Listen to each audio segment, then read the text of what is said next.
నా పేరు పి గోపాలరావు అండి. ఎన్టీఆర్ జిల్లా చంద్రలపాడు మండలం చింతలపాడు గ్రామం. నేను గత 4 సంవత్సరాలుగా ప్రకృతి వ్యవసాయ విధానంలో పిఎండిసి దున్ని వేసి దాంట్లో పత్తి వేయడం జరుగుతుందండి. మొన్న వచ్చిన నందా తుఫాన్ కారణంగా న్యాచురల్ ఫార్మింగ్ చేసింది మేము ఎకరంలో చేస్తున్నామండి. న్యాచురల్ ఫార్మింగ్ చేసిన పత్తి బాగుందండి. ఈ పత్తి అనేది మాకు గుబ్బ బాగుందండి. దీన్ని గుబ్బ అంటారు. పత్తి గుల్ల బాగుంది.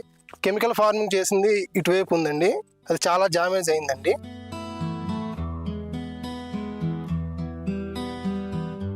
నేను ప్రకృతి వ్యవసాయం చేయటం వల్లండి తుఫాను ముందు పువ్వు ఎలా ఉందో ఈ విధంగా క్వాలిటీగా ఉందండి. కాయ కూడా బ్లాక్ రాలేదు సార్, క్వాలిటీ బాగుంది. వచ్చిన చెట్టు కూడా వేరు వ్యవస్థ బాగుందండి.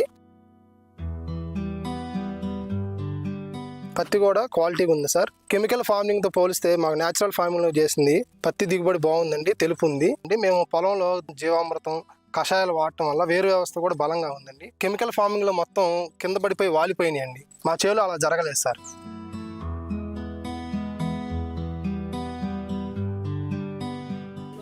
నా పేరు బీబీ జానండి. మాది చింతలపాడ గ్రామం. నేను 1 ఎకరం పత్తి వేసుకున్నా. తుఫాను వల్ల మొత్తం నష్టం అయిపోయింది. అవతల మా తమ్ముడు వేసాడు, ఆయన బాగానే ఉంది. నా చూడండి, నా పత్తి ఎలా అయిపోయింది, మొత్తం పుచ్చిపోయింది సార్. మేము ఎలా నష్టపడుతున్నామో ఈ తుఫాను వల్ల.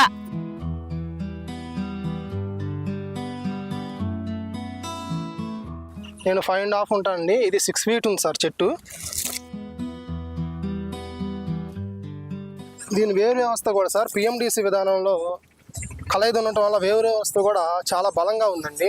కాండం కానీ వేరు కానీ చాలా దృఢంగా ఉండి ఈ వేరు వ్యవస్థ గట్టిగా ఉండటం వల్ల తుఫాన్కి పడిపోకుండా నిలబడగలిగిందండి.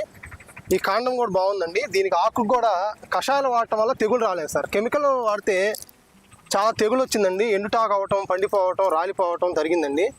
ఈ కషాయాలు వాడటం వల్ల సరే తెగులు చాలా తట్టుకుందండి. ఇది ఆకు వ్యవస్థ కానీ, కాండం కానీ, పత్తి కానీ మీరు చూస్తూనే ఉన్నారు సార్. ఇంత తుఫాను తట్టుకోవడానికి కారణం వేరు వ్యవస్థ అండి. వేరు వ్యవస్థ కారణం ఏంటంటే సార్ పిఎండిసి వేసి దాన్ని కలయిదు ఉండటం వల్ల వేరు వ్యవస్థ దృఢంగా ఉందండి. దృఢంగా ఉంది. కషాయాలు వాడటం వల్ల పత్తిలో కూడా డ్యామేజ్ జరగలేదు సార్. ఆకులు అవి బాగున్నాయి సార్. ఏమండి, నా చేను చూడండి ఎలా అయిపోయిందో. భూమిలోకి అసలు వేర్లు పోనేలేదు. ఏంటి పోలేదని తుఫాను వల్ల ఏంటని మేము చూసుకుంటే ఆ ఏర్లు బునాదిలోకి పోనేలే లోపలికి. ఇట్లా అయిపోయిందండి మాది. మేమేం చెయ్యాలా?